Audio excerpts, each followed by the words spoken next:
Testing. Blah, blah, blah, blah, blah. Ready, set, go. It's time for the Coach Amy and Coach Liz show. A podcast for endurance athletes by 2 athletes, 2 coaches, and a physical therapist. We are your hosts, Coach Amy And Coach Liz. coming to you from Kansas City. Okay, today's cast is a quickie. I'm going to ask Liz a question. She does not know this question's coming. Oh my gosh. My amygdala is going into high function right now. Oh God. Do we have to explain amygdala now? No. Good. Okay. Here's the question. Okay. So one of the things you taught me, which was brilliant, is it's about fueling. It's about fueling during training, but also in a race.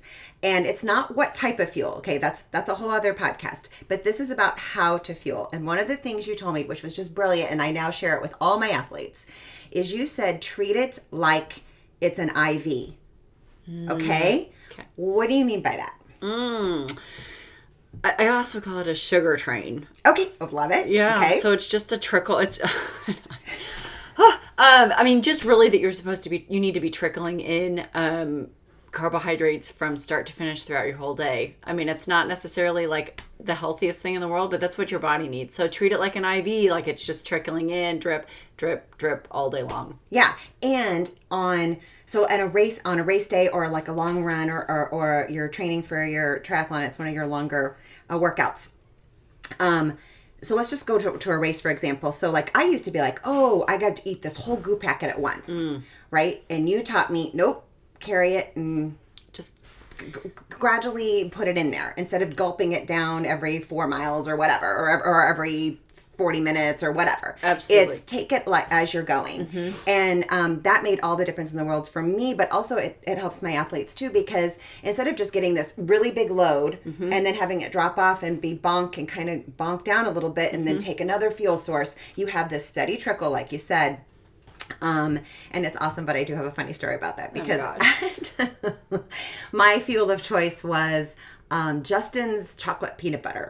Okay. Well, when I was training and I was doing my long runs, they were in the morning. It was a little bit cooler, but on race day, when you're running, it was like, 11:30 or something like that. It's like 90 degrees and I'm carrying my Justin's peanut butter in my hand while I'm running and taking little nibbles. Well, like half of it covered my elbow, Oh, so no. I had and it looked like not chocolate and peanut butter. But thankfully they had these wonderful volunteers at this race. I mean, they were tremendous. This woman looks at me, she's like, oh my God, you could tell she had total pity. She comes out to me with a towel and helps wipe it off, and then I was good. I just have to wonder if she knew that it was Justin's peanut butter and not something else. Yes, I made sure she knew. Especially for triathlon, when you get to that run, a lot of people feel pretty sick and you really don't want to eat. So fueling is a choice in triathlon, especially on that run. And if you can get those little bits in, I mean, it might take me 20 minutes to eat a goo. Like it's just a tiny bit. I might be putting in something in my mouth every 2 minutes or 3 minutes. And so, your body can still absorb it and use it without making you sick. And it's a constant source of fuel. So it's just a little bit more effective. Yeah, perfect. And now you can hear Levi in the background. Sorry for that, but enjoy that. Enjoy that background music. It's a rousing endorsement for our podcast. Yeah.